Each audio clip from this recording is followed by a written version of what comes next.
Hello dear student, स्वागत है आप सभी का आज के इस वीडियो लेक्चर में। और देखिए आज के इस वीडियो लेक्चर से हम यहाँ पर स्टैटिस्टिक्स हम शुरू करने जा रहे हैं। और देखिए स्टैटिस्टिक्स को हमें बिल्कुल बेसिक से हमें लेना है। तो देखिए सबसे पहले स्टैटिस्टिक्स में अगर बात होती है तो सबसे पहले हम न्यूमेरिकल डेटा की हम बात करते हैं। न्यूमेरिकल डेटा हम किस तरह से कलेक्ट करते हैं और कलेक्शन के बाद हम उन्हें किस तरह से रिप्रेजेंट करते हैं, रिप्रेजेंटेशन के क्या क्या तरीके हैं। और उनके बाद देखिए जो भी स्टैटिस्टिकल क्वांटिटीज़ होती है जैसे mean, mode, median, quartiles, deciles, percentiles और मीन डेविएशन, स्टैंडर्ड डेविएशन, इन सब को हम किस तरह से फाइंड करते हैं, किस तरह से डिफाइन करते हैं। तो देखिए इन सब बातों पर हमें डिटेल में डिस्कस करना है। लेकिन सबसे पहले देखिए जब भी स्टैटिस्टिक्स की बात आती है, सांख्यिकी की बात आती है, तो सबसे पहले देखिए न्यूमेरिकल डेटा पर हम डिस्कस करते हैं। तो देखिए यहाँ पर न्यूमेरिकल डेटा पर सबसे पहले हम डिस्कस करेंगे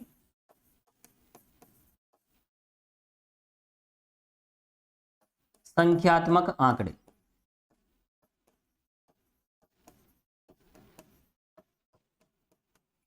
और देखिए सांख्यिकी में सबसे पहले संख्यात्मक आंकड़ों पर ही हम डिस्कस करते हैं, जो भी न्यूमेरिकल डेटा होते हैं। उसके बाद जो भी क्वांटिटीज हैं उनको भी हम फाइंड करेंगे। यहाँ पर देखिए न्यूमेरिकल डेटा की जब भी हम बात करते हैं तो सबसे पहले इसमें कलेक्शन की बात आती है। तो देखिए न्यूमेरिकल डेटा हम किस तरह से कलेक्ट करते हैं। और देखिए डेटा कलेक्शन के कई तरीके होते हैं। एक एग्जाम्पल हम यहाँ पर हम ले लेते हैं। जैसे हम शादी में खाना खाने जाते हैं, एक काउंटर पर आप खड़े हो जाएं और वहाँ पर देखिए लड्डुओं का काउंटर आप चूज करें। और देखिए आपको डेटा किस तरह से कलेक्ट करना है, कौन सा व्यक्ति कितने लड्डू खा रहा है। तो यहाँ पर देखिए एक लड्डू खाने वाले कितने व्यक्ति हैं, आपने देखिए डेटा कलेक्ट किया। सपोज कीजिए एक लड्डू खाने वाले केवल 3 व्यक्ति आपको मिले। आपने केवल 10 मिनट में देखिए वहाँ पे जो भी डेटा कलेक्ट किया उन्हीं की हम बात कर रहे हैं। तो 10 मिनट्स में देखिए जो भी डेटा आप कलेक्ट करोगे उसे यहाँ पर देखिए हम रिप्रेजेंट कर रहे हैं। अब देखिए 2 लड्डू खाने वाले कितने मिले। 2 लड्डू खाने वाले देखिए 4 व्यक्ति आपको मिले। ठीक है, 4 व्यक्ति ऐसे हैं जो 2-2 लड्डू खा रहे हैं। और देखिए उसके बाद हम और भी डेटा कलेक्ट करें, और भी लोग आएंगे लड्डू खाएंगे। सपोज कीजिए 3 लड्डू वाले कोई व्यक्ति नहीं मिले, 4 लड्डू वाले देखिए 2 व्यक्ति मिले। और बहुत लोगों को देखिए लड्डू पसंद होता है, तो ऐसे लोग भी मिल जाते हैं जो 5-5 लड्डू भी खा जाते हैं। तो देखिए 5 लड्डू खाने वाले कितने व्यक्ति आपको मिले, 3 व्यक्ति आपको मिले। तो देखिए आपने इस तरह से डेटा कलेक्ट किया। अब देखिए डेटा जब हम कलेक्ट कर लेते हैं, जो भी आंकड़े हम कलेक्ट करते हैं उन्हें हम कैसे दर्शाएं, कैसे रिप्रेजेंट करें। तो देखिए रिप्रेजेंटेशन के भी कई तरीके होते हैं। यदि देखिए आपने डेटा को इस तरह से रिप्रेजेंट किया तो ये जो है स्टैटिस्टिक्स की लैंग्वेज में क्या कहलाती है, देखिए ये कहलाती है इंडिविजुअल सीरीज। क्या कहते हैं इसको? इंडिविजुअल सीरीज, व्यक्तिगत श्रेणी। लेकिन देखिए यहाँ पर इस रिप्रेजेंटेशन में कभी कभी प्रॉब्लम आ जाती है। और प्रॉब्लम कब आती है? देखिए इस रिप्रेजेंटेशन में प्रॉब्लम तब आती है जब यहाँ पर देखिए ये सीरीज बहुत बड़ी हो जाए, यहाँ पर नंबर ऑफ ऑब्जर्वेशंस क्या है बहुत ज़्यादा हो जाए। तो फिर ऐसी कंडीशन में देखिए इस तरह का जो रिप्रेजेंटेशन है उसमें देखिए काफ़ी प्रॉब्लम आती है। तो इस तरह का जो सिस्टम है उस सिस्टम को हमें बदलना होगा। रिप्रेजेंटेशन का यहाँ पर तरीका हमें बदलना होगा। और देखिए ये जो भी वैल्यूज होती है उसे हम जनरली एक्स से हम डिनोट करते हैं। अब देखिए यहाँ पर ये सीरीज जब बड़ी होगी तो रिप्रेजेंटेशन का तरीका हमें बदलना है। अब देखिए यहाँ पर डेटा को हम किस तरह से रिप्रेजेंट करें। देखिए एक दूसरा तरीका होता है। यहाँ पर देखिए एक लड्डू खाने वाले कितने लोग हैं, यहाँ पर देखिए 3 लोग हैं। तो हम यहाँ पर देखिए 1 को हम इस तरह से देखिए यहाँ पर 1 के साथ हम 3 की फ्रीक्वेंसी ले लेंगे, क्योंकि एक कितने टाइम आ रहा है, देखिए 3 टाइम आ रहा है। यहाँ पर देखिए 2 की हम बात करें, ये कितने टाइम आ रहा है, देखिए 4 टाइम। ये 4 कितने टाइम है, देखिए 2 टाइम। और देखिए 5 कितने टाइम है, 3 टाइम। तो देखिए डेटा वही है, ये जितने भी डेटा हैं इनको हम इस तरह से भी तो रिप्रेजेंट कर सकते हैं। तो रिप्रेजेंटेशन का तरीका बदला है, डेटा वही है। एक लड्डू खाने वाले 3 व्यक्ति हैं, यहाँ भी 3 थे। 2 खाने वाले 4 थे, तो 2 लड्डू वाले 4 व्यक्ति यहाँ। तो यहाँ पर डेटा वही है, लेकिन रिप्रेजेंटेशन का तरीका हमने बदल दिया है।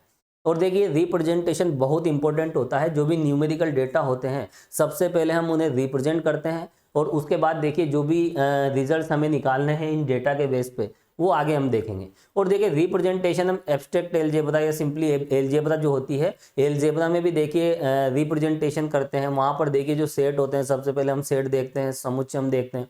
सेट में देखिए बहुत सारे एलिमेंट्स होते हैं, तो वहाँ पर देखिए सेट का रिप्रेजेंटेशन हम एक तो रोस्टर फॉर्म में करते हैं, उसके बाद देखिए सेट बिल्डर फॉर्म में भी वहाँ पर देखिए सेट का रिप्रेजेंटेशन किया जाता है। तो देखिए रिप्रेजेंटेशन बहुत इंपॉर्टेंट है। यहाँ हम न्यूमेरिकल डेटा का रिप्रेजेंटेशन करते हैं, अलजेब्रा में हम सेट का रिप्रेजेंटेशन करते हैं, और देखिए रिप्रेजेंटेशन के कई तरीके होते हैं।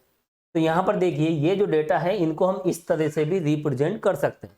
अब देखिए यहाँ पर इसमें भी देखिए कभी कभी प्रॉब्लम आती है। इसमें प्रॉब्लम कहाँ आती है, देखिए इस तरह से देखिए नंबर ऑफ ऑब्जर्वेशन जब बहुत ही ज़्यादा हो जाते हैं, बहुत ज़्यादा लार्ज लेवल पे अगर हम बात करें, तो देखिए यहाँ पर देखिए ये जो टर्म है, देखिए first term, second term, third, fourth, तो देखिए इस तरह की बहुत सारी टर्म जब हो जाती है तो ये सीरीज बहुत बड़ी सीरीज हो जाती है।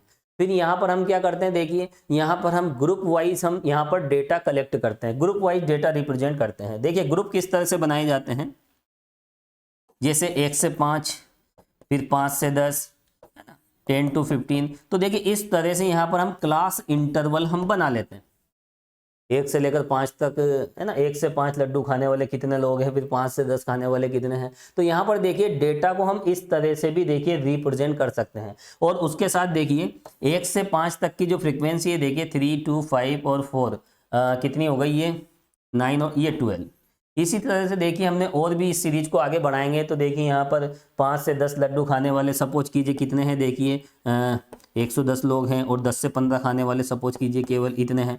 तो कहने का मतलब ये है कि यहाँ पर देखिए इन डेटा को हम इस तरह से भी तो रिप्रेजेंट कर सकते हैं। और यहाँ भी देखिए जब लार्ज लेवल पे डेटा हमें मिलते हैं, तो यहाँ पर देखिए हम क्लास इंटरवल को बढ़ा देते हैं, क्लास इंटरवल क्या कर देते हैं, बढ़ा देते हैं। तो देखिए यहाँ पर डेटा रिप्रेजेंटेशन के 3 तरीके हैं।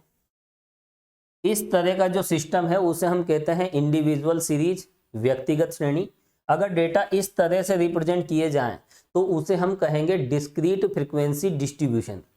क्या कहेंगे, असतत बारंबारता बंटन। अभी देखिए हम डिटेल में लिखेंगे, अभी पहले आप यहाँ समझ लें।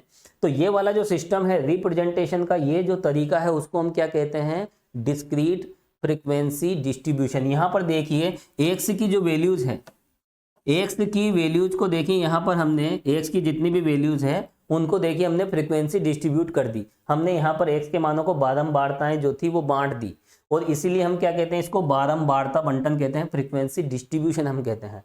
और यहाँ पर देखिए एक्स की जो वैल्यूज है वो डिस्क्रीट सिस्टम के अकॉर्डिंग है, इसलिए हम इसे क्या कहेंगे, डिस्क्रीट फ्रीक्वेंसी डिस्ट्रीब्यूशन। और यहाँ पर देखिए इसे हम हिंदी में कहते हैं असतत बारंबारता बंटन। और देखिए यहाँ पर जब डेटा रिप्रेजेंटेशन इस तरह से होता है तो इसको हम कहते हैं सतत बारंबारता बंटन, कंटिन्यूअस फ्रीक्वेंसी डिस्ट्रीब्यूशन। तो यहाँ पर देखिए 3 तरह से डेटा रिप्रेजेंट किया जाता है, इंडिविजुअल सीरीज की फॉर्म में, डिस्क्रीट सीरीज की फॉर्म में, और कंटिन्यूअस सीरीज की फॉर्म में। और इसको देखिए ग्रुप्ड फ्रीक्वेंसी डिस्ट्रीब्यूशन भी कहते हैं, क्योंकि यहाँ पर देखिए ग्रुप बने हुए हैं। इसको क्या कहते हैं, ग्रुप फ्रीक्वेंसी डिस्ट्रीब्यूशन। और इसको अनग्रुप्ड भी कह सकते हैं, क्योंकि यहाँ पर कोई भी ग्रुप नहीं बने हुए हैं। तो देखिए यहाँ पर सबसे पहले स्टैटिस्टिक्स में देखिए न्यूमेरिकल डेटा को हम किस तरह से रिप्रेजेंट करें, किस तरह से डाटा जो होते हैं उनका हम किस तरह से क्लासिफाइड करें, सभी डेटा को हमें क्लासिफाइड करना है। तो देखिए सबसे पहले हम यही देखते हैं। तो देखिए अब आप लिखना स्टार्ट करें, लिखें, आप नोट कीजिए। सबसे पहले हम यहां पर बात करेंगे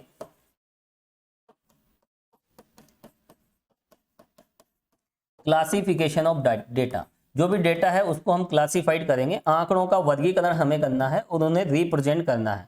तो रिप्रेजेंटेशन के क्या तरीके हैं, देखिए मैंने आपको अभी बताया भी है, लिखें आप, आंकड़ों का वर्गीकरण।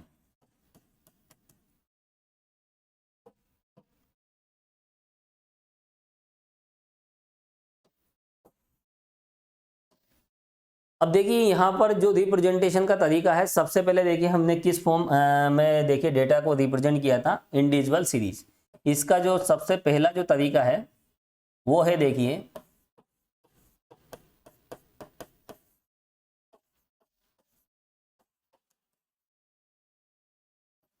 व्यक्तिगत श्रेणी के रूप में।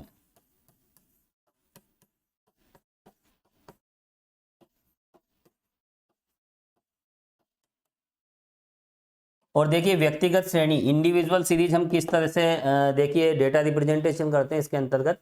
यहाँ पर देखिए x की कुछ वैल्यूज दी जाती है, इसको हम इस तरह से लिख लेते हैं x1 x2 x3 x4, ये लीजिए। तो डेटा रिप्रेजेंटेशन का ये जो तरीका है इसको हम देखिए स्टैटिस्टिक्स की लैंग्वेज में क्या कहते हैं, इंडिविजुअल सीरीज कहते हैं। अब देखिए उसके बाद हम यहाँ पर डेटा रिप्रेजेंटेशन का दूसरा तरीका हम देखेंगे, डिस्क्रीट फ्रीक्वेंसी डिस्ट्रीब्यूशन।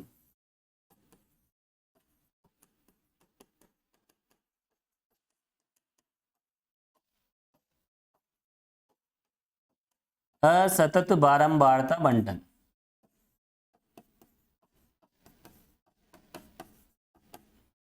और देखिए बारंबारता बंटन यानी बारंबारताओं को बांटना, फ्रीक्वेंसी को डिस्ट्रीब्यूट करना। और देखिए बिल्कुल सिंपल सा तरीका है। यहाँ पर जब भी इस तरह के डाटा रिप्रेजेंटेशन की बात आती है तो यहाँ पर देखिए हम जो भी डेटा होते हैं किस तरह से रिप्रेजेंट करते हैं। देखिए एक्स के साथ हम एफ को लिख लेते हैं।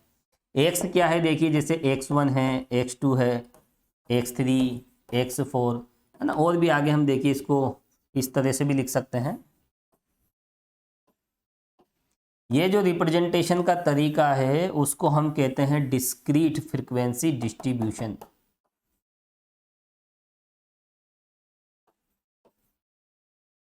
और देखिए x1 की जो फ्रीक्वेंसी है वो f1 है, इसकी f2 है, f3 और xn की कितनी है, fn। तो देखिए डेटा रिप्रेजेंटेशन का ये भी एक तरीका है जिसको हम कहते हैं डिस्क्रीट फ्रीक्वेंसी डिस्ट्रीब्यूशन, असतत बारंबारता बंटन। अब देखिए डेटा रिप्रेजेंटेशन का एक और तरीका मैंने आपको बताया था, उसको भी आप लिखें।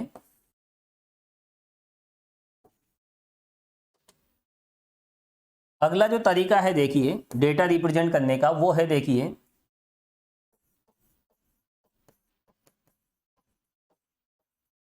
Continuous frequency distribution.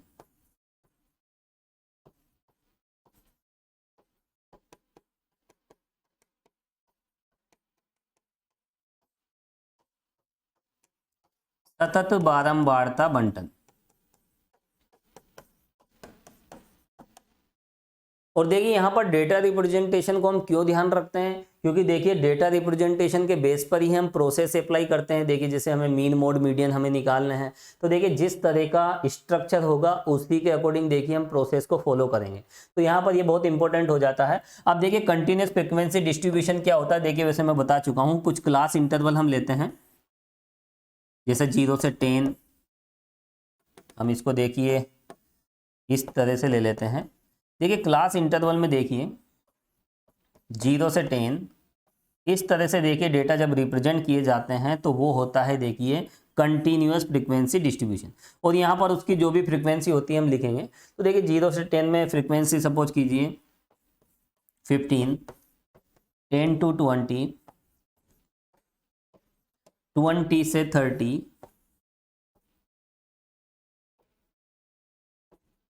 ये लीजिए। और यहाँ पर देखिए और भी हो सकते हैं। अब यहाँ पर देखिए डेटा अगर इस तरह से रिप्रेजेंट किए गए हैं तो उन्हें हम क्या कहते हैं, कंटिन्यूअस फ्रीक्वेंसी डिस्ट्रीब्यूशन।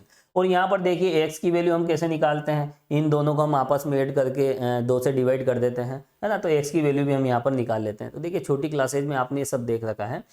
और यहाँ पर देखिए इस वाले ग्रुप में देखिए, अब यहाँ पर देखिए 0 से 10 और 10 से 20 और फिर 20 से 30, तो यहाँ पर देखिए कंटिन्यूटी में है, इसलिए कंटिन्यूअस फ्रीक्वेंसी डिस्ट्रीब्यूशन है, सतत बारंबारता बंटन है। और ये होता है असतत। अब यहाँ पर आप देख सकते हैं कि ये जो 0 से 10 और 10 से 20, तो ये देखिए 10 किस में इंक्लूड है और किस में एक्सक्लूड है। तो यहाँ पर देखिए 0 से 10 और 10 से 20, तो देखिए 10 को यहाँ पर हम किस में शामिल करें, ये ध्यान रखना, ये इसमें जाएगा, ठीक है।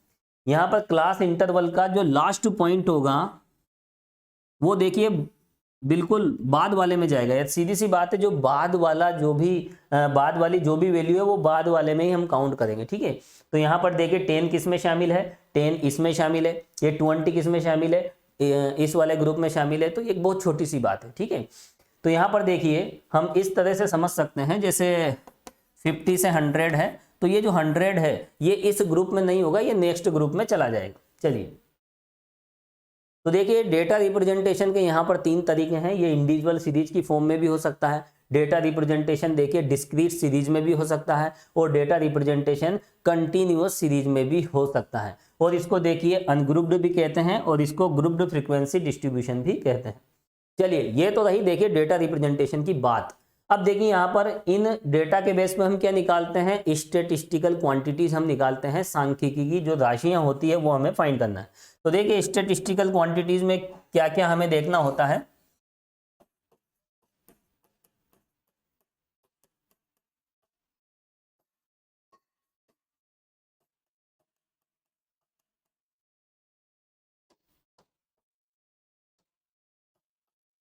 सांख्यिकी राशियां, और देखिए सांख्यिकी में बहुत सारी राशियां होती है, बहुत सारी क्वांटिटीज होती है जिन्हें हम फाइंड करते हैं। चलिए अब देखिए सबसे पहले देखिए मेजर ऑफ सेंट्रल टेंडेंसी, केंद्रीय प्रवृत्ति के माप हम देखते हैं। और देखिए यहां पर हम सबसे पहले क्या देखेंगे, मेजर ऑफ सेंट्रल टेंडेंसी।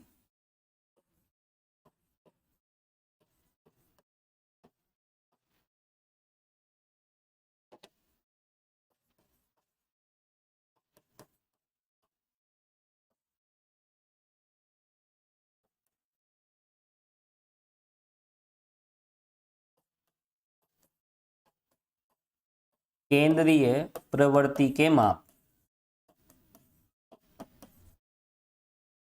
और देखिए छोटी क्लासेज में देखिए ये सब आपने देख रखा है। यहाँ पर देखिए हम जब भी कोई बात हम स्टैटिस्टिक्स में करते हैं तो देखिए बिल्कुल बेसिक है।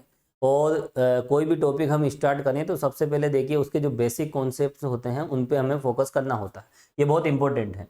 तो देखिए मेजर ऑफ सेंट्रल टेंडेंसी की हम बात कर रहे हैं और इसमें देखिए हम क्या क्या देखते हैं। देखिए इसमें कुछ मैथमेटिकल मीन्स होते हैं, गणितीय माध्य,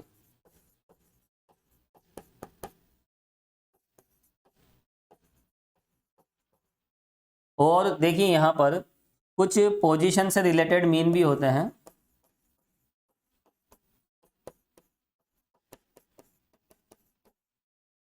और देखिए मैथमेटिकल मीन में हम क्या देखते हैं, देखिए एक हम देखते हैं अर्थमेटिक मीन, समांतर माध्य, और एक हम देखते हैं ज्योमेट्रिकल मीन, गुणोत्तर माध्य,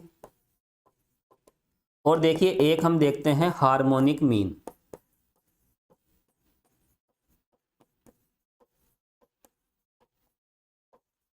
हरात्मक माध्य। और देखिए पोजीशन से रिलेटेड जो मीन होते हैं, स्थिति संबंधी माध्य, ये तो गणितीय माध्य हैं, और ये है स्थिति संबंधी माध्य। इसमें देखिए हम सबसे पहले देखते हैं मीडियन माध्यिका, और एक हम देखते हैं मोड, बहुलक। तो देखिए यहाँ पर मेजर ऑफ सेंट्रल टेंडेंसी में देखिए हम ये वाली क्वांटिटीज हम फाइंड करते हैं। और देखिए यहाँ पर सेंट्रल टेंडेंसी क्या है इसे भी हमें देखिए डिटेल में समझना है। और यहाँ पर देखिए सेंट्रल टेंडेंसी की अगर हम बात करें तो सेंट्रल टेंडेंसी में देखिए जो भी डेटा हमें दे रखे हैं उनकी हम सेंटर वैल्यू हम फाइंड करते हैं, जो केंद्रीय मान होता है वो हम ज्ञात करते हैं। और देखिए सेंट्रल वैल्यूज में कौन कौन सी क्वांटिटीज आ जाती है, AM, GM, HM, ये जितनी भी क्वांटिटीज है ये सेंटर वैल्यू में आ जाती है। और देखिए डेटा की जो सेंटर वैल्यू होती है वो सभी डेटा का रिप्रेजेंटेटिव होती है, सभी डेटा को वह सभी डेटा का क्या करती है, प्रतिनिधित्व करती है, ऐसा हम कह सकते हैं। तो यहाँ पर देखिए इनको भी हमें डिटेल में समझना है, सेंट्रल टेंडेंसी क्या होती है। और उसके बाद देखिए यहाँ पर स्टेटिस्टिकल क्वांटिटी की अगर हम बात करें तो इसमें यहां पर देखिए कुछ पार्टीशन वैल्यूज भी होती हैं।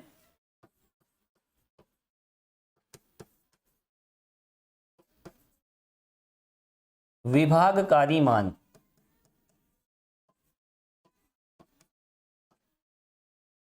तो देखिए सेंट्रल टेंडेंसी में देखिए अभी हम और डिटेल में समझेंगे वक्त के साथ। फिलहाल आपको इतना सा ध्यान रखना है कि देखिए ये जो क्वांटिटीज है ये सब सेंटर वैल्यू होती है, ठीक है। और देखिए इनको हम किस तरह से डिफाइन करते हैं अभी हम डिटेल में डिस्कस करेंगे। पहले जितनी भी स्टेटिस्टिकल क्वांटिटीज हैं उनके बारे में हम समझते हैं। और यहाँ पर देखिए जो पार्टीशन वैल्यूज की अगर हम बात करें और पार्टीशन वैल्यूज में देखिए इसको हम किस तरह से डिफाइन करें। ये पार्टीशन वैल्यू होती क्या है, देखिए अगर हम सम ऑफ फ्रीक्वेंसी की बात करें, कोई भी डेटा हमें दे रखा है, जो भी डेटा हमें दिए गए हैं, तो सम ऑफ फ्रीक्वेंसी जितनी भी बारंबारता हैं सबका आप सम कर लीजिए, उन्हें आप ऐड कर लीजिए। तो बारंबारताओं का योग सपोज कीजिए कितना आ रहा है, सपोज कीजिए 100 आ रहा है। तो यहाँ पर देखिए एक फ्रीक्वेंसी स्केल हम ले लेते हैं, फ्रीक्वेंसी स्केल हम ले लेते हैं 0 से 100 तक। अब इस स्केल को देखिए दो भागों में हमें विभाजित करना है, दो पार्ट में हमें डिवाइड करना है। तो देखिए पार्टीशन पॉइंट कितना होगा, एक ही पार्टीशन पॉइंट हमें लेना पड़ेगा और इस पॉइंट से देखिए ये इक्वल पार्ट्स में डिवाइड हो जाएगा, दो इक्वल पार्ट्स में डिवाइड हो जाएगा। ये जो भी फ्रीक्वेंसी स्केल है यह दो पार्ट में डिवाइड हो जाती है और इस पॉइंट से, और ये जो पॉइंट होता है यही होता है देखिए मीडियन, माध्यिका।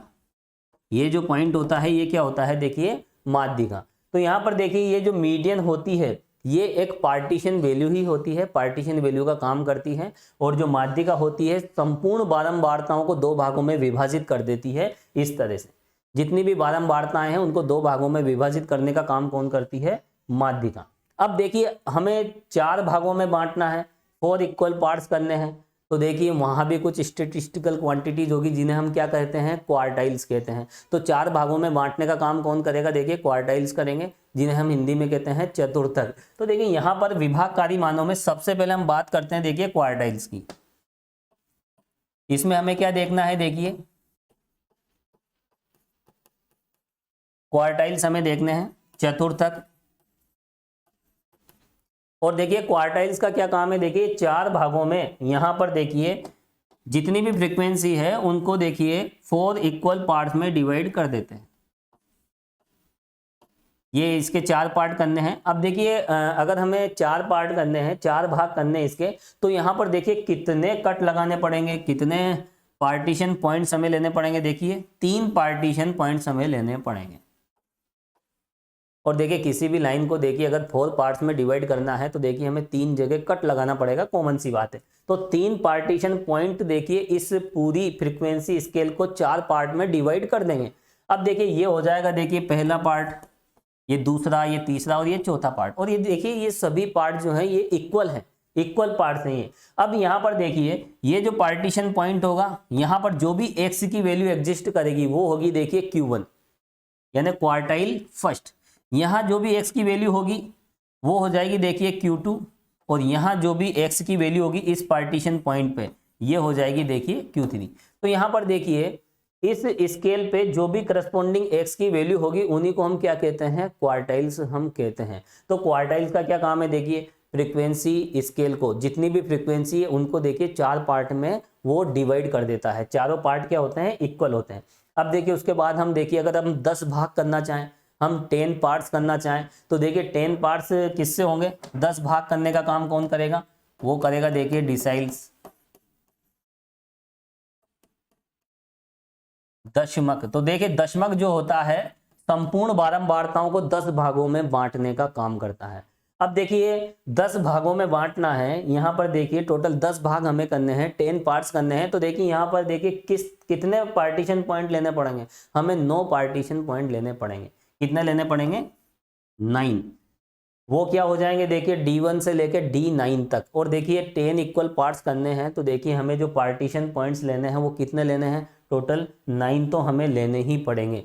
तो देखिए डिसाइल्स में कितने वेरिएबल्स हो जाते हैं, 9 वेरिएबल्स हो जाते हैं, 9 वेरिएबल्स। और इसमें कितने वेरिएबल्स हो जाते हैं, इसमें 3 वेरिएबल्स हो जाते हैं। क्योंकि देखिए ये 4 पार्ट्स करने का काम करता है तो यहाँ पर 4 पार्ट्स के लिए हमें देखिए 3 पार्टीशन पॉइंट लेने होते हैं। तो इसमें 3 वेरिएबल होते हैं, इसमें 9 वेरिएबल होते हैं। अब देखिए हमें 100 पार्ट करना है, इसके 100 इक्वल पार्ट करना है। तो हम क्या करें, यहाँ पर इस तरह के कितने पार्टीशन पॉइंट्स लेंगे, हम यहाँ पर 99 पार्टीशन पॉइंट्स लेंगे। तो जो अगला हम देखेंगे देखिए 100 पार्ट्स करने के लिए देखिए यहाँ पर जो भी क्वांटिटीज हम लेंगे उन्हें हम कहते हैं देखिए परसेंटाइल। क्या कहते हैं उन्हें, परसेंटाइल। देखिए बिल्कुल बेसिक सी जानकारी है। और देखिए ये सब बातें देखिए स्टेटिस्टिक्स में आपको पता होना चाहिए। तो देखिए यहाँ पर डिसाइल्स के बाद हम यहाँ पर देखेंगे परसेंटाइल्स, शतमक जिसे हम कहते हैं। तो देखिए यहाँ पर संपूर्ण बारंबारताओं को 4 भागों में बांटने का काम कौन करेगा, चतुर्थक। 10 भागों में कौन बांटेगा, दशमक। और 100 भागों में बांटने के लिए हम शतमक का यूज करते हैं। इनके जो वेरिएबल्स होते हैं, इनके 3 वेरिएबल्स, इसमें देखिए कितने वेरिएबल्स होंगे, इसमें 10 भाग करने हैं तो 9 वेरिएबल्स होंगे और इसमें 99 वेरिएबल्स होंगे। अब देखिए इनको किस तरह से फाइंड करें, इसकी डेफिनेशन तो मैंने आपको बता दी है ना। संपूर्ण बारंबारताओं को ये इक्वल पार्ट्स में डिवाइड कर देते हैं, जितने पार्ट्स होते हैं उसके अकॉर्डिंग इनको डिफाइन किया जाता है। ये 4 पार्ट, ये 10 पार्ट और ये 100। तो यहाँ पर देखिए ये कहलाती है पार्टीशन वैल्यू। हालांकि देखिए मीडियन भी एक पार्टीशन वैल्यू ही होती है, क्योंकि यहाँ पर ये मीडियन क्या करती है, देखिए 2 बराबर भागों में बांट देती है। और वास्तव में अगर हम देखें इनको फाइंड करने का जो तरीका है और मीडियन को फाइंड करने का तरीका है वो भी बिल्कुल सेम है। किस तरह से, देखिए जिस तरह से हम मीडियन को फाइंड करते हैं उसी तरह से देखिए इन क्वांटिटीज को भी हम फाइंड करेंगे। तो देखिए यहाँ पर हमने मेजर ऑफ सेंट्रल टेंडेंसी की बात की, केंद्रीय प्रवृत्ति के मापों की हमने बात की, और उसके बाद देखिए यहाँ पर हमने जो विभागकारी मान है, जो पार्टीशन वैल्यूज है, उन पे भी देखिए हमने यहाँ पर डिस्कस किया है। अब देखिए इसके बाद यहाँ पर हम बात करेंगे डिस्पर्शन की।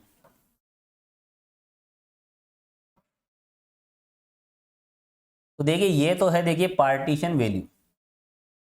अब देखिए इसके बाद हम यहां पर डिस्कस करेंगे मेजर ऑफ डिस्पर्शन।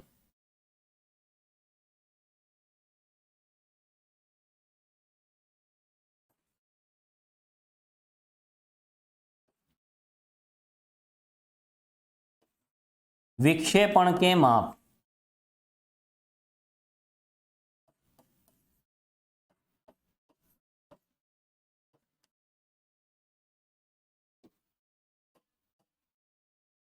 अब देखिए यहां पर डिस्पर्शन होता क्या है, विक्षेपण क्या होता है, इसको भी हमें पहले समझना होगा।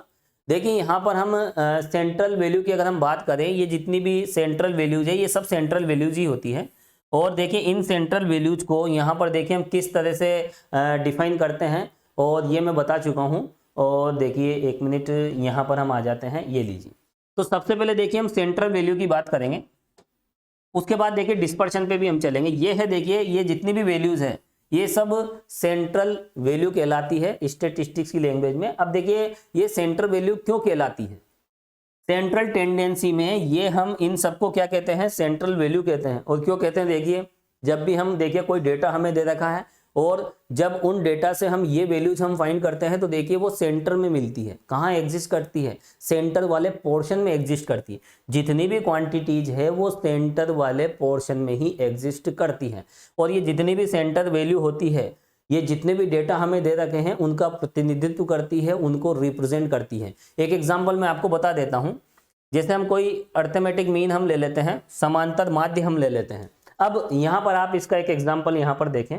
देखिए ये सेंटर वैल्यू क्यों होती है, और सेंटर वैल्यू का मतलब ये है कि ऐसी वैल्यू जो सभी जितने भी डेटा हमें दे रखे हैं उसका रिप्रेजेंट करे, उसको रिप्रेजेंट करे। जैसे हम एक एग्जाम्पल यहाँ पर ले रहे हैं, उसी का एक एग्जाम्पल मैं बता देता हूँ। जैसे हम यहाँ पर देखिए एक क्लास 11th की हम बात कर रहे हैं, और क्लास 11th में सेक्शन ए की हम बात कर रहे हैं, और क्लास 11th में ही हम सेक्शन बी की हम बात कर रहे हैं। बहुत सारे स्टूडेंट्स होते हैं, देखिए हमें यहाँ पर देखिए डेटा कलेक्ट करना है, और एक यहाँ पर जो भी एग्ज़ाम कंडक्ट हुआ उसमें कितने कितने मार्क्स सबने ऑब्टेन किए, कितने मार्क्स प्राप्त किए। तो देखिए उनकी जो सूचनाएं हैं, उनकी जो इन्फॉर्मेशन है, तो किस तरह से डेटा कलेक्ट करेंगे। देखिए जैसे पहले स्टूडेंट्स के यहाँ पर सपोज कीजिए आउट ऑफ 20 है ना, 20 मार्क्स का पेपर है, और सपोज कीजिए 11th में जितने भी स्टूडेंट्स हैं उनके मार्क्स इस तरह से हमें मिले हैं 19, 20, 25 तो हो नहीं सकता, इस तरह से 0 भी आ जाते हैं दोस्तों के, 5, 10। तो देखिए बहुत सारे डेटा है, ठीक है। और यहाँ पर देखिए क्लास 11th बी में अगर हम बात करें कि कौन से स्टूडेंट के कितने मार्क्स आए, तो देखिए वहाँ पर देखिए जैसे एग्जाम्पल के तौर पे 5, 6, 11, 20, 30 कैसे होगा, यहाँ 20 तो आउट ऑफ है, ये लीजिए इस तरह से। देखिए अब यहाँ पर देखिए सेंट्रल वैल्यू की क्या इंपॉर्टेंसी है, इस एग्जाम्पल से हम समझते हैं। यहाँ पर हम देखिए मेजर ऑफ सेंट्रल टेंडेंसी में ये वाली क्वांटिटीज देखते हैं, इन्हें हम सेंटर वैल्यू क्यों कहते हैं। और देखिए जो सेंटर वैल्यू होती है ये सभी डेटा का क्या करती है, देखिए रिप्रेजेंटेटिव करती है, ठीक है, रिप्रेजेंट करती है। सभी डेटा को जो रिप्रेजेंट करे वही सेंट्रल वैल्यू है, जो सभी का प्रतिनिधित्व कर दे। तो यहाँ पर देखिए क्लास 11th ए और 11th बी में स्टूडेंट देखिए आउट ऑफ 20 में से देखिए इतने मार्क्स लेकर आए। अब यहाँ पर देखिए कौन सी क्लास बेस्ट है, किस क्लास के स्टूडेंट्स इंटेलिजेंट है, ये हमें देखिए फाइंड करना है। तो यहाँ पर देखिए इन सभी डेटा को देखकर देखिए ये बता पाना बहुत मुश्किल होता है कि यहाँ पर देखिए कौन सी क्लास बेस्ट है, किस क्लास के स्टूडेंट्स इंटेलिजेंट, ये बता पाना बहुत मुश्किल होता है। तो यहाँ पर देखिए हम सेंटर वैल्यू हम निकाल लेते हैं, हम सब इनका क्या निकाल लेते हैं, हम अर्थमेटिक मीन, हम निकाल लेते हैं माध्य, एक्स बार हम फाइंड कर लेते हैं और इन सबका एक्स बार सपोज कीजिए इन सबकी जो एवरेज वैल्यू है वो एवरेज वैल्यू सपोज कीजिए कितनी है 16 मान के चलें, और सपोज कीजिए इस क्लास 11th बी की जो एवरेज वैल्यू है, जो भी एवरेज मार्क्स हैं वो मान लीजिए 18। ठीक है, अब देखिए यहाँ पर ये जितने भी डेटा हैं इनको ये वाली जो संख्या है, ये वाला जो नंबर है रिप्रेजेंट कर रहा है, इनका नेतृत्व, इनका प्रतिनिधित्व कौन कर रहा है, देखिए एक्स बार इक्वल 16। और देखिए ये जितने भी डेटा आपको दे रखे हैं इनका प्रतिनिधित्व कौन कर रहा है, एक्स बार इक्वल 18। तो यहाँ पर फिर इन डेटा की जरूरत नहीं है, हम इनके बेस पर हम क्या कह सकते हैं, यहाँ पर ये जो एक्स बार इक्वल 16 और एक्स बार इक्वल 18 इनके बेस पे हम कह सकते हैं कि ये जो दूसरी क्लास है 11th बी ज़्यादा बेस्ट है, क्योंकि इनका जो एवरेज मार्क्स हैं वो इस वाली क्लास से, क्लास 11th ए से ज़्यादा है। तो यहाँ पर देखिए ये जितने भी डेटा यहाँ पर दे रखे हैं उन सबका देखिए रिप्रेजेंटेटिव ये कर रही है, जो भी रिप्रेजेंटेशन कर रही है वो यही कर रही है, ये रिप्रेजेंट करती है।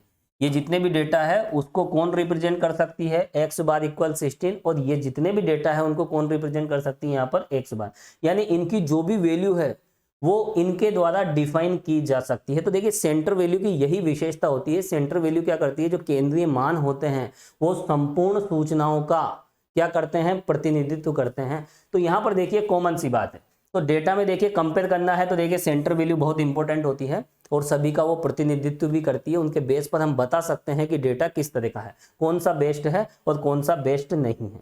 तो देखिए यहाँ पर सेंटर वैल्यू देखिए सेंटर में भी होती है, यहाँ पर जैसे हम एक काम करते हैं जैसे 1 2 3 4 5 इनका आप एक्स बार निकालोगे तो देखिए ये एक सेंटर वैल्यू है, एक्स बार माध्य क्या होता है, देखिए केंद्रीय प्रवृत्ति के माप, इसी में हम देखते हैं, तो ये सब सेंटर वैल्यूज होती है। तो यहाँ पर एक्स बार भी एक सेंटर वैल्यू है, आप अगर एक्स बार फाइंड करोगे तो ये देखिए इन सबका एक्स बार आप निकाल लीजिए, और वैसे भी कंटिन्यूअस जब नंबर्स होते हैं जो मिडिल टर्म होती है वही क्या होती है, एक्स बार होती है। तो यहाँ पर देखिए एक्स बार इन डेटा में देखिए कहाँ पर एग्जिस्ट है, सेंटर में। ठीक है, तो यहाँ पर देखिए ये जितनी भी वैल्यूज मैंने आपको बताई है, यहाँ पर ये जो भी डेटा हमें दे रखे हैं उनके सेंटर वाले पोर्शन में मिलती है। एग्जैक्ट सेंटर की मैं बात नहीं कर रहा हूँ, थोड़ा सा इधर उधर भी हो सकती है, लेकिन सेंटर वाले पोर्शन में ये जितनी भी क्वांटिटीज है वो मिल जाती है, वहीं पर वो एग्जिस्ट करती है, इसलिए इन्हें हम क्या कहते हैं, मेजर ऑफ, इन्हें हम सेंट्रल वैल्यू कहते हैं। और मेजर ऑफ सेंट्रल टेंडेंसी में हम देखिए इन्हीं की स्टडी करते हैं। और देखिए पार्टीशन वैल्यूज मैंने आपको बता दिया है, फ्रीक्वेंसी को 4 बराबर भागों में बांटने के लिए क्वार्टाइल्स होते हैं, और अगर 10 बराबर भागों में बांटना है तो वो डिसाइल्स, और अगर 100 बराबर भागों में बांटना है तो उसे हम क्या कहते हैं, परसेंटाइल कहते हैं। अब देखिए यहाँ पर विक्षेपण, ये सबसे इंपॉर्टेंट है, डिस्पर्शन होता क्या है। तो देखिए अब हमारा टारगेट है डिस्पर्शन को समझना, और डिस्पर्शन को हिंदी में कहते हैं हम विक्षेपण, और विक्षेपण को देखिए प्रकीर्णन भी कहते हैं, बिखराव भी कहते हैं, और इसके अलावा देखिए फैलाव, कितना फैले हुए हैं, कितने बिखरे हुए हैं, है ना, क्या बनावट है। तो यहाँ पर देखिए मेजर ऑफ डिस्पर्शन का मतलब क्या है, अगर देखिए आसान भाषा में अगर हम समझें तो मेजर ऑफ डिस्पर्शन में देखिए अगर कोई सीरीज हमें दे रखी है, देखिए यहाँ पर मैं एक सीरीज ले लेता हूँ, इसको तो देखिए रिमूव कर देते हैं। देखिए हम एक सीरीज हम ले रहे हैं और उसमें देखिए जो डेटा हमें दिए गए हैं, जो भी ऑब्जर्वेशन है वो इस तरह से दिए गए हैं। देखिए ये लीजिए, तो यहाँ पर देखिए जितने भी ऑब्जर्वेशन है उनमें सब में क्या है, देखिए 10। एक दूसरी सीरीज हम ले लेते हैं, यहाँ पर हम इंडिविजुअल सीरीज लेंगे, 3 इंडिविजुअल सीरीज हम लेंगे, और उन इंडिविजुअल सीरीज में हम आपस में कंपेयर करेंगे किसमें डिस्पर्शन ज्यादा है, क्योंकि यहाँ पर देखिए हमारा टारगेट क्या है, मेजर ऑफ डिस्पर्शन। इसमें हम क्या क्या देखते हैं और डिस्पर्शन होता क्या है, उसे हम किस तरह से डिफाइन करते हैं, तो इस बात पर हमें फोकस करना है। चलिए एक सीरीज हम ले लेते हैं, यहाँ पर देखिए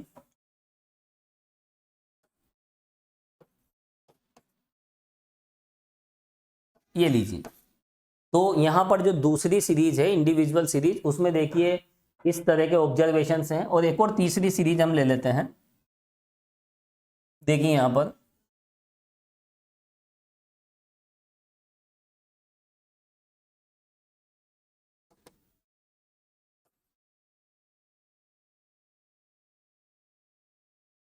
ये लीजिए। अब यहाँ पर देखिए 3 सीरीज हमें दी गई है और इन सीरीज में हमें देखना है कि किस में डिस्पर्शन ज़्यादा है और किस में डिस्पर्शन कम है। यहाँ पर देखिए इसमें तो कोई कंफ्यूजन नहीं रहना चाहिए। सेंटर वैल्यू क्या होती है? जो सभी डेटा का रिप्रेजेंट करे, जो सभी डेटा का रिप्रेजेंटेटिव हो, सभी का प्रतिनिधित्व करे, और ये सेंटर में पाई जाती है। और ये क्या करती है? फ्रीक्वेंसी को इक्वल पार्ट्स में डिवाइड करती है और उसके अनुसार देखिए इनको हम डिफाइन करते हैं। और यहाँ पर हम किस पर फोकस कर रहे हैं? देखिए डिस्पर्शन पे फोकस कर रहे हैं, विक्षेपण के माप। और देखिए वैसे भी अगर हम डिस्पर्शन की अगर हम बात करें तो देखिए डिस्पर्शन को हम किस स्टैटिस्टिकल क्वांटिटी से हम डिफाइन करते हैं। और देखिए ये भी आपको पता होना चाहिए। इसमें देखिए सबसे पहले हम क्या देखते हैं? रेंज हम देखते हैं परास। और देखिए डिस्पर्शन को हम किस तरह से, और क्योंकि देखिए डिस्पर्शन को जो एक्सप्लेन करे, कौन कौन सी ऐसी क्वांटिटीज है जो डिस्पर्शन को एक्सप्लेन करती है। रेंज के बाद देखिए एक और हम देखते हैं क्वार्टाइल डेविएशन। क्वार्टाइल डेविएशन से भी देखिए हम डिस्पर्शन को एक्सप्लेन करते हैं। इसे हम कहते हैं चतुर्थक विचलन।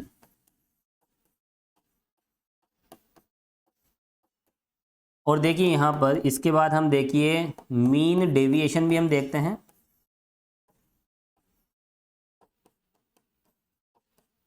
मीन डेविएशन, माध्य विचलन। और देखिए ये सब बातें आपने देख रखी हैं। और माध्य विचलन के बाद देखिए हम मानक विचलन भी हम देखते हैं, स्टैंडर्ड डेविएशन।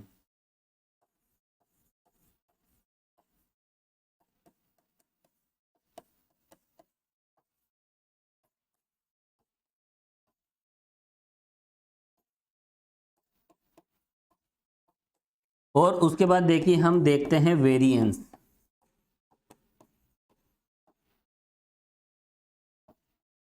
प्रसरण। तो देखिए छोटी क्लासेज में देखिए इन सब के बारे में आप परिचित हैं, वैसे ये कोई नई बातें नहीं हैं। लेकिन देखिए हम स्टैटिस्टिक्स को हम शुरू कर रहे हैं तो देखिए कोई सा भी कॉन्सेप्ट आपके वीक नहीं रहना चाहिए। हर छोटी से छोटी बात को आपको समझना। उसके बाद देखिए हम बीएससी के सिलेबस पर भी हम पहुंचेंगे। तो देखिए डिस्पर्शन को एक्सप्लेन करना किस तरह से एक्सप्लेन किया जाता है। ये जितनी भी क्वांटिटीज है इनकी हेल्प से हम डिस्पर्शन को एक्सप्लेन करते हैं कि सीरीज में कितना डिस्पर्शन है। और यहाँ पर देखिए डिस्पर्शन को जब हम एक्सप्लेन करते हैं, डिस्पर्शन को जब डिस्पर्शन की जो भी न्यूमेरिकल वैल्यू होती है जब हम फाइंड करते हैं तो देखिए इनमें से किसी भी क्वांटिटी को हम फाइंड करते हैं, किसी को भी फाइंड कर सकते हैं।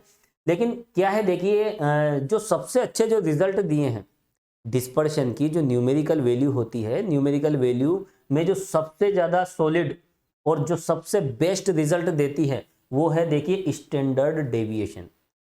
तो देखिए जब भी डिस्पर्शन की बात आती है, डिस्पर्शन को हमें मेजर करना होता है, उसकी न्यूमेरिकल वैल्यू फाइंड करनी होती है, तो सबसे बेस्ट रिजल्ट इसने दिए हैं। किसने? स्टैंडर्ड डेविएशन ने। इसीलिए हम इसको क्या कहते हैं? स्टैंडर्ड। ठीक है, तो यहाँ पर देखिए ये स्टैंडर्ड शब्द इसीलिए यूज किया जाता है क्योंकि यहाँ पर सबसे बेस्ट रिजल्ट मिले हैं। तो देखिए डिस्पर्शन को फाइंड करने का सबसे बेस्ट तरीका क्या है? आप स्टैंडर्ड डेविएशन फाइंड कर लीजिए। और देखिए स्टैंडर्ड डेविएशन, मानक विचलन का मान जितना ज़्यादा होगा डिस्पर्शन उतना ही ज़्यादा होगा, और जितना कम होगा डिस्पर्शन उतना ही कम होगा। तो देखिए जब दो सीरीज हमें दी जाती है और हमें ये चेक करना होता है मैथमेटिकली, अभी हम देखिए प्रैक्टिकली भी अभी हम देखेंगे। यहाँ पर हम प्रैक्टिकली समझेंगे कि डिस्पर्शन होता क्या है, किसमें कितना डिस्पर्शन है, किसमें ज़्यादा डिस्पर्शन है, किसमें कम डिस्पर्शन है। तो यहाँ पर प्रैक्टिकली अभी हम समझेंगे। लेकिन मैथमेटिकली जब कैलकुलेट करना होता है तो देखिए यहाँ पर हम स्टैंडर्ड डेविएशन, इनमें से किसी एक क्वांटिटी को हम फाइंड कर लेते हैं। लेकिन सबसे बेस्ट है देखिए स्टैंडर्ड डेविएशन। तो देखिए जो डिस्पर्शन होता है उसकी अगर हमें मैथमेटिकल वैल्यू हमें निकालनी है तो हम इन क्वांटिटीज की वैल्यू हम निकालते हैं। लेकिन प्रैक्टिकली हमें समझना है कि डिस्पर्शन होता क्या है। तो देखिए यहाँ पर 3 सीरीज मैंने ली थी। अब यहाँ पर डिस्पर्शन का मतलब क्या है? देखिए डिस्पर्शन का मतलब ये होता है कि यहाँ पर ये जो ऑब्जर्वेशंस हैं, कितने ऑब्जर्वेशन है, देखिए इसमें 5 ऑब्जर्वेशन हैं, इसमें भी 5 हैं और इसमें भी 5 ऑब्जर्वेशन हैं, ठीक है। अब यहाँ पर ये जितने भी ऑब्जर्वेशन हैं ये सेंटर वैल्यू से कितनी डिस्टेंस पर है, यही होता है डिस्पर्शन। सेंटर वैल्यू का मतलब ये रही, ये सब सेंटर वैल्यू है और सेंटर वैल्यू से वो जितने भी डेटा हमें दे रखे हैं, जितने भी ऑब्जर्वेशन हमें दे रखे हैं, ये ऑब्जर्वेशन उस सेंटर वैल्यू से, हम एक कोई सी भी सेंटर वैल्यू ले लेते हैं और देखिए सेंटर वैल्यू सबसे इजीली फाइंड भी हो जाती है x बार। यहाँ पर केंद्रीय प्रवृत्ति के मापों में देखिए सेंट्रल टेंडेंसी में अरिथमेटिक मीन भी होता है। तो यहाँ पर देखिए हम क्या ले रहे हैं, देखिए एक सेंटर वैल्यू हम ले रहे हैं x बार, ये कोई सेंटर वैल्यू है।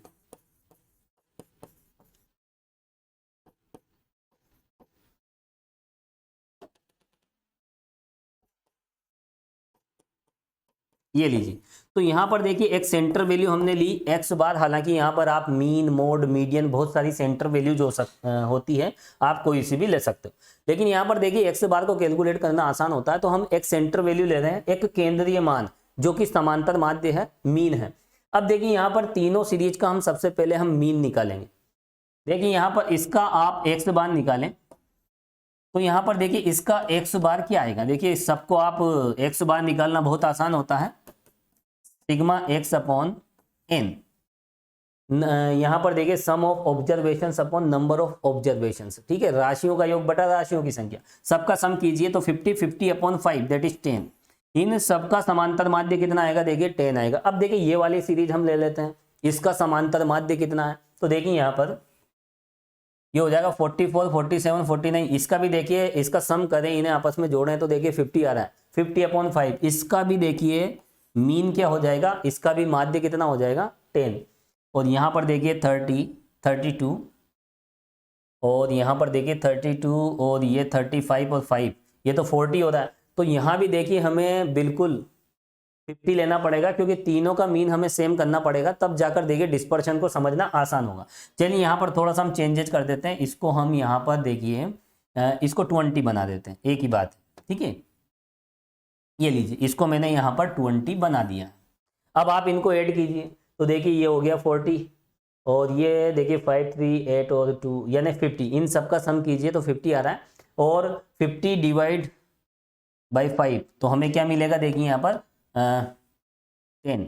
ये लीजिए, तो यहाँ पर देखिए 3 इंडिविजुअल सीरीज की हम बात कर रहे हैं और तीनों सीरीज की जो सेंटर वैल्यू है, सेंटर वैल्यू का मतलब मीन, ठीक है। तो यहाँ पर ये जो समांतर माध्य है ये एक सेंटर वैल्यू होती है और देखिए तीनों सीरीज की सेंटर वैल्यू बिल्कुल सेम है। अब देखिए सेंटर वैल्यू तो सेम है, लेकिन यहाँ पर इन सीरीज की अगर हम बनावट की बात करें, इसका जो स्ट्रक्चर है, देखिए सबका स्ट्रक्चर अलग अलग है।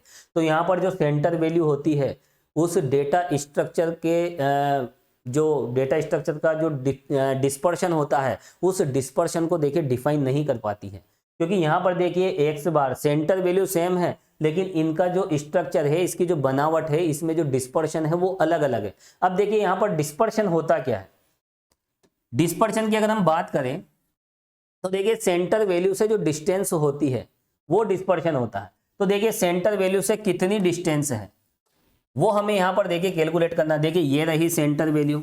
अगर हम इस सीरीज की बात करें तो देखिए इस वाली सीरीज की सेंटर वैल्यू क्या है, इस सीरीज की सेंटर वैल्यू है 10 और इस 10 से देखिए यहाँ पर इसकी डिस्टेंस कितनी है 0, इसकी डिस्टेंस 0, ठीक है। इस 10 की इससे डिस्टेंस 0, सबकी देखिए डिस्टेंस कितनी है 0 है। तो सेंटर वैल्यू से जितनी डिस्टेंस होती है उन डिस्टेंस के बेस पर ही हम कहेंगे कि डिस्पर्शन कितना है, कितना विक्षेपण है। यह सीरीज, इस सीरीज के जितने भी ऑब्जर्वेशन हैं इस सेंटर वैल्यू से कितने डाइवर्ट हो रहे हैं, यहाँ पर कितनी डिस्टेंस है, तो यहाँ पर देखिए सभी में देखिए 0 डिस्टेंस है। तो हम कह सकते हैं कि यहाँ पर डिस्पर्शन 0 है, कोई भी डिस्पर्शन नहीं है, कोई भी विक्षेपण नहीं है। तो यहाँ पर जो भी डिस्पर्शन होगा इस सीरीज में तो डिस्पर्शन कितना हो जाएगा, 0 हो जाएगा, सीधी सी बात है। तो इस सीरीज के लिए अगर हम डिस्पर्शन की बात करें तो इस सीरीज का जो डिस्पर्शन है वो कितना हो जाएगा 0।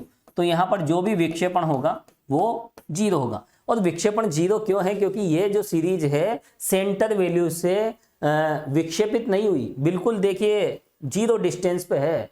सभी ऑब्जर्वेशन इस सेंटर वैल्यू से 0 डिस्टेंस पर है, और जितनी ज्यादा डिस्टेंस होती है उतना ही ज्यादा डिस्पर्शन होगा। तो देखिए डिस्पर्शन का सीधा सा मतलब है सेंटर वैल्यू से। सेंटर वैल्यू में मीन, मोड, मीडियन सब आ जाते हैं। तो सेंटर वैल्यू से कितनी डिस्टेंस पर ऑब्जर्वेशंस हैं वही डिस्पर्शन होता है। तो देखिए यहाँ पर सब में देखिए यहाँ पर डिस्पर्शन 0 है, जितने भी ऑब्जर्वेशन है इससे कंपेयर कीजिए तो 0 डिस्टेंस पे है। तो यहाँ पर हम क्या कहेंगे? डिस्पर्शन 0 है। अब देखिए अगर डिस्पर्शन अगर 0 है, अगर डिस्पर्शन 0 है तो यहां पर अगर इस सीरीज के लिए, ये जो सीरीज है इस सीरीज के लिए अगर हम इन क्वांटिटीज को फाइंड करें तो देखिए ये सभी 0 आना चाहिए, और वास्तव में यहां पर 0 ही आएगा।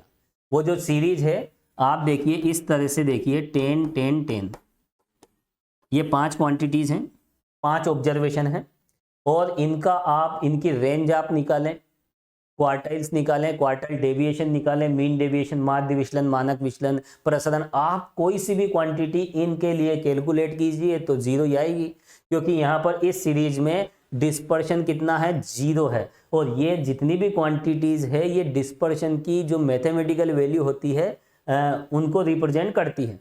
तो यहाँ पर देखिए इसमें डिस्पर्शन 0 होने की वजह से ये सब क्वांटिटीज क्या हो जाएगी? इनके लिए 0 हो जाएगी।